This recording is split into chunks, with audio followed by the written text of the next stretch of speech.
Make sure to check out my Patreon for exclusive videos never before seen on YouTube. And don't forget to also check out the memberships on my channel page to join and gain access to perks and see videos early. Make sure to click the subscribe button and hit the bell and be notified of new videos. All the support goes to the production of the channel for better content. Now let's get into the video. We last kicked off with all the Z-Fighters escaping Android 17 and 18. Now this is also when Goku realizes the fact that he cannot get hurt. Any damage that he receives, he instantly heals from it. He doesn't know if it's an ability that Super Saiyan gave him, but not even Vegeta or Trunks said they had it either. But Goku might think that maybe it's just a rare ability, so they have to brush it off as that, as there's bigger matters at hand to focus just on that. Now Goku can still feel the damage, but remember, just any damage that happens to him, he can regenerate from no matter what. Blowing off limbs, being completely disintegrated, Goku will come back. So, it would all go back to the Kami Lookout. And very quickly, they do want to train. Now Goku thinks, well, if I can't get hurt, I'll just go fight the androids and I can, not get hurt and I'll soon overpower them. But they think, well, how much damage is that going to cause Earth? As if the androids might do something, there's 3 of them on one. You gotta think smart. So Goku states it'll be a better idea if we all train. That's exactly what they do. They all go into the same order pretty much as before, with obviously Goku and Gohan will go into the Room of Spirit and Time. Then obviously Vegeta and Trunks, they would also go in as well. And of course you would also have Piccolo, who will go in solo, because you remember, he's Piccolo. And the other Z-Fighters will stay out and train. Now, as the multiple days would pass, Android 17 and 18 were obviously going around with 16, destroying things, goofing off. That still happens the same. Now, obviously, Vegeta and Trunks, they go in first. Now, once when they come out, obviously, Vegeta's first thing is, hey, I'm gonna go fight Cell right now. That's his first thing. Now, during this time, Cell has already been on the attack mode. Now, Cell is still incomplete. He's still in his first form. Now, I feel like Cell would sooner or later find the androids as well, as he can distract the chaos. Once when he finds the androids, I do feel like with the battle... Now, by the way, Piccolo still does absorb Kami. That happens the same. He still goes in the Room of Spirit and Time, but, that happens the same. And then after that, he would also absorb Kami. So Piccolo is actually a lot more powerful. Now, just kind of, clarify some things real quick, though, is Piccolo would still go fight the androids first. As you remember, it's because Vegeta and Trunks went first, then Piccolo went next. Vegeta and Trunks had to go find the androids. But Piccolo, fusing with Kami afterwards, he would get the lead and he would get there first before Vegeta and Trunks could. Now, while Vegeta and Trunks were heading towards Piccolo's direction, he would begin fighting the androids. Now, this version of Piccolo is far stronger, so he can pretty much handle Android 17 no issue. Once when 18 jumps in as well, then that would start becoming a more equalish fight, and especially when Android 16 starts teaming up too, Piccolo starts to get overwhelmed, even after training and fusing with Kami. Remember, 3-on-1 is not an easy fight. Now, Piccolo was exhausted during this time, but the androids were amazed how Piccolo got this powerful, all up until Cell would then appear. Now, Cell would still kind of do the disrespectful chest bursting thing that he did to Piccolo and throw him to the side. Piccolo was still saved by Trunks. Now, this was Vegeta's turn. Now, Vegeta would begin fighting the imperfect Cell, and he would begin overpowering him as he would then showcase Super Vegeta. Once when this happens, obviously, Vegeta's gonna easily overpower Cell in this entire battle. Cell has no chance against Super Vegeta here. Considering the fact that Vegeta is also training harder as well, he's around the same power level as before. Yeah, this is Vegeta's no chance. Now, Vegeta would then make, I'm just gonna put it in there, the dumbest mistake of his life. He got too cocky, and in return, Cell would state, I need to absorb those 2 androids. If I can, I'll become the perfect being, and you will not be able to beat me. Vegeta being cocky, he would kind of let him do it. Now, Android 16 would stop it, but Vegeta would then very quickly battle Android 16 to get him out of the way, and Trunks would even team up with Android 16 to try and stop Vegeta. Now, this would actually give Cell enough time to kind of sway Android 17 into attacking him. Now, Android 17 would then be absorbed. Now, Android 16 would notice this, and it would be enough time to get Android 18 away before Cell starts attacking Vegeta and them. Now, the fight would kind of play out the same a little bit. Vegeta is still stronger than second form Cell. Cell would say, Vegeta, if I can absorb that other android, I'll give you the battle that you've been wanting. But Vegeta can't find them since they no energy, they disappeared. Now, Android 16 would tell Android 18 to get as far away from her as possible, and Android 16 would begin this battle with them. Now, with Android 16, obviously, Vegeta wants to fight solo, so it would be kind of like a mixed-up battle, as Android 16 is trying to stop Vegeta, saying, you're giving Cell what he wants, as remember, Cell is just trying to weaken Vegeta, as Vegeta's already tired. Now, during this time, Goku would still come out of the hyperbolic time chamber, as he was still in there with Gohan. Pretty much the events happened roughly the same, maybe some differences, but in the end, Vegeta would still overpower Trunks and them, and Cell would still be able to absorb Android 18. Becoming Perfect Cell. Obviously, he would completely obliterate Android 16 and really damage him. Vegeta would lose, and Trunks would then still show his Ultra form and would still be overpowered by Cell, and he would let everybody go, as he states how powerful they were, especially Goku, as he mainly wants to fight Goku. Now, he would hold the Cell games the exact same, but let's just say for this what if, he does it in a shorter time. So, Goku and Gohan, they would come out of the hyperbolic time chamber. Now, how powerful would they be? Well, you're taking into account here that Gohan would theoretically be around the same strength, if not stronger, than current Cell Saga Gohan. But Goku here is far stronger. Remember, with Goku being immortal, he doesn't need to eat, sleep, or drink. While true, he wants to, because, you know, without it, it kind of sucks because he feels hungry, he feels thirsty, but he won't die. So he can theoretically survive off it. Now, Goku would just push himself more. Remember, since he's immortal, he can push his energy far more and push his body far more than ever before because he knows that he can't get hurt. And even if he did hurt himself, he would instantly regenerate from it. So, Gohan would be a perfect tool to fight with Goku, and I feel like both of them would end up coming out stronger, a lot stronger, especially Goku, than the original, with Goku getting more Zenkais. Now, Cell would still be on the news broadcast, he would still showcase the Cell games would happen within multiple days, that happens the same. Now they say, hey Goku, why don't you go back in there and you can fight Cell? Goku would actually say, no, I'm perfectly fine, me and Gohan are about as strong as we can get. Now, during that 1 year, Goku has learned Super Saiyan. Why? Because he saw Trunks do it and Vegeta do it. Now, Goku's a natural learner. He knows about the Super Saiyan stuff. He knows all about it. So, he would be able to tap into it very similar to how when Gohan did it too. And Goku can train harder in Super Saiyan as well. So, he'll very quickly learn it better. Now, obviously, we all know the only difference here is that he doesn't have any training from the Yard Rat, so there's no instant transmission. But Flying does the same thing. Now, Gohan is also a Super Saiyan 2, as they would both learn it together. They would also learn to maybe control it better as it messes with your emotions.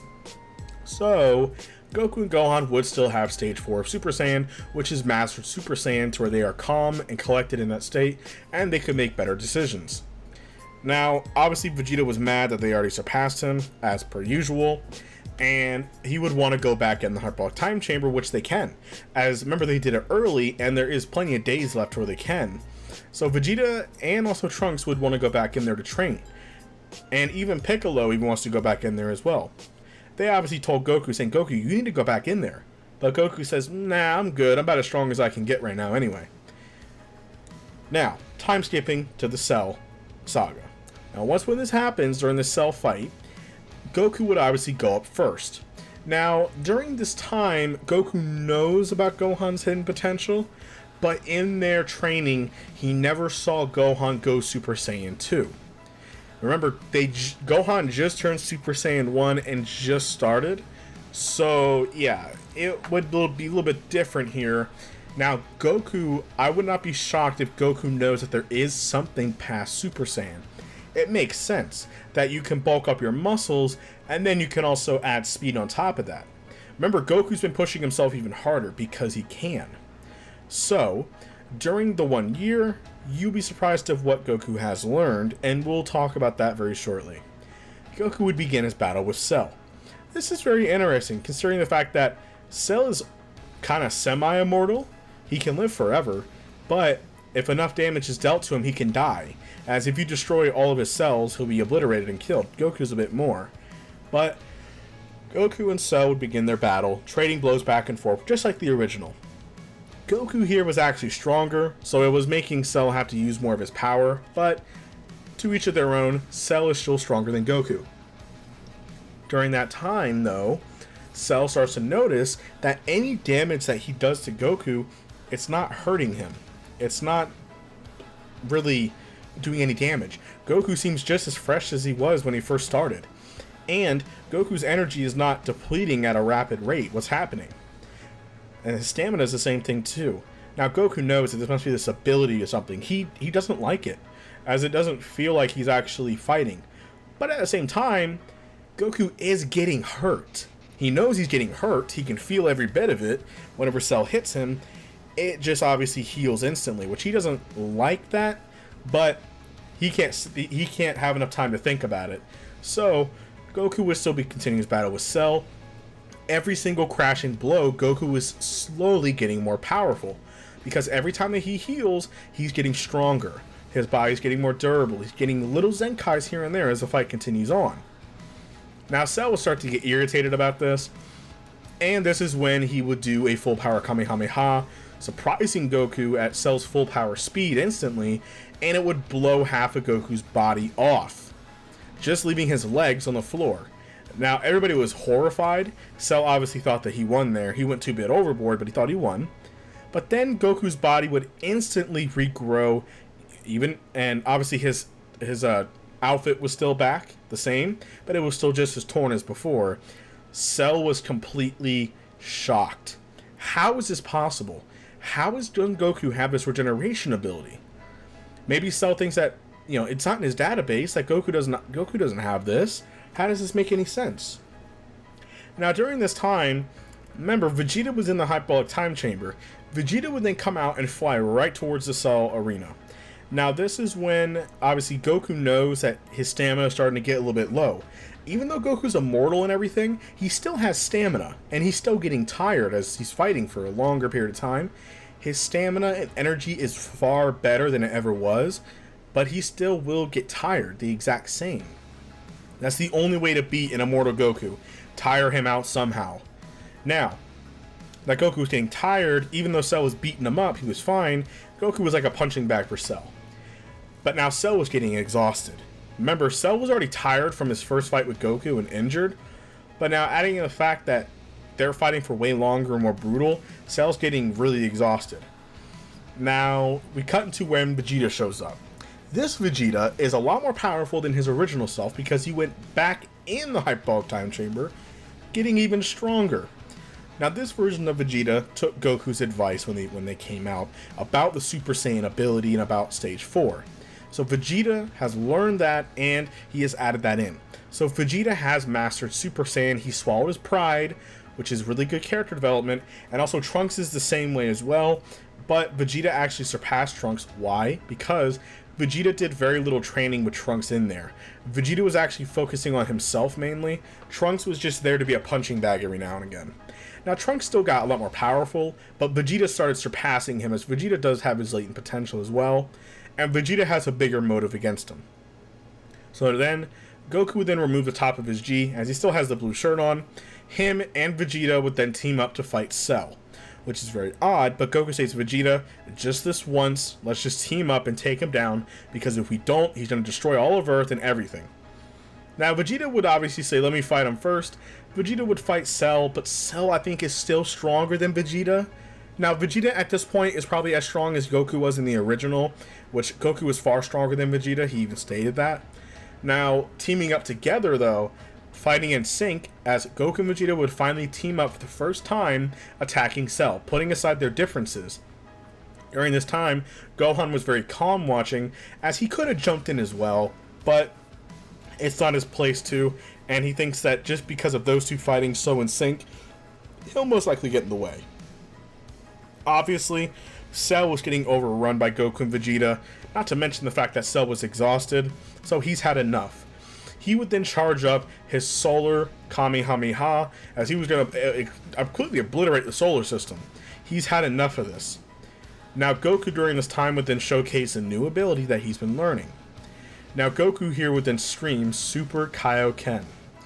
As his Super Saiyan aura would turn red, same with his hair, he would fly in and gut punch Cell with such power that Cell would actually spit out Android 18. Yeah, Android 18's been saved. Okay, Krillin needs his wife. Okay, we all know this. Now Cell would then revert back to his second form, and obviously Cell was completely terrified. He would try to fight because he thinks that, well, maybe they're weakened enough, but it wasn't enough. Now Vegeta, during this whole ordeal, Cell was just about to do self-explosion, but he turned around to see Vegeta doing a full power final flash, which would completely hit Cell full force, and this would completely obliterate Cell, wiping out all of his cells and killing him. So Vegeta actually gets the final kill on Cell, so Vegeta technically won the fight. Now, once when Android 18 was spat out, everybody was happy. So Android 16 does not die in this show. So Android 16 is still the head, like he's still a moving head like the original, but he didn't get stomped on, so he would have gotten saved. Which also means that Gohan would have had a new friend with Android 16, and they would have a cool friendship. Now, as for Android 18, Vegeta would very quickly want to go kill her, but they would stop and say, wait, she's not all evil. And they didn't theoretically kill anybody, they only just destroyed some stuff, so just let her go. Now, they would use the Dragon Balls and obviously wish for everybody to be brought back that was destroyed by Cell. Now, during this time, the dragon would then dissipate and disappear, and everybody would then be happy, and they would go back to their lives. Vegeta would obviously be with Bulma, and Goku and Gohan would go back to go see Chi-Chi. So as you notice, this changes a lot of the story. This changes the fact that Goku never died, so he would never have to go up to the other world for those 7 years and, learn Super Saiyan 3 and the fusion technique. Now, Gohan here would actually be a little bit more different. As Gohan now has Goku around him, he's not being pampered by Chi-Chi for 7 years straight and he gets rusty. I do feel like Gohan would keep on his training as Goku would kind of remind him about it. Like, hey, what if something like the androids or Cell appears again? Goku still has the mindset that maybe he should leave because all these villains are showing up because of him, but he can't really leave as he's not dead, so he doesn't have an excuse. This also means that Vegeta's not going to be living in anguish and in somebody's shadow for all these years. He's not also going to build up resentment towards Goku because he can fight Goku whenever he wants, so, his pride would not be as shot as it was. Also, Gohan never completely surpassed Vegeta, like Super Saiyan 2, so Vegeta's pride is not even more hurt than it was. So, 7 years would pass, Goten was still born, all the events would happen the same with everybody meeting up during the tournament, all that would happen the exact same. And then the Supreme Kai would still appear, and we will get into the Buu Saga in the next one. But that is it for this What If, you guys. Thank you all for watching. I hope you guys enjoyed this video. Now, I hope you guys, I have seen that you guys have enjoyed the series. I want you guys to stay tuned to look at tomorrow on Friday the 26th at 6 p.m. Eastern Standard Time, because I am also doing another live stream. The first live stream went really well. There was over a dozen people in the live stream. We looked at tier lists, we talked about What If and YouTube and more. So I'm very excited to do more with you guys. So stay tuned for Friday. Come on and join in. It'll be so much fun. And that is it for this What If, you guys. Thank you all for watching, and I'll talk to you all later.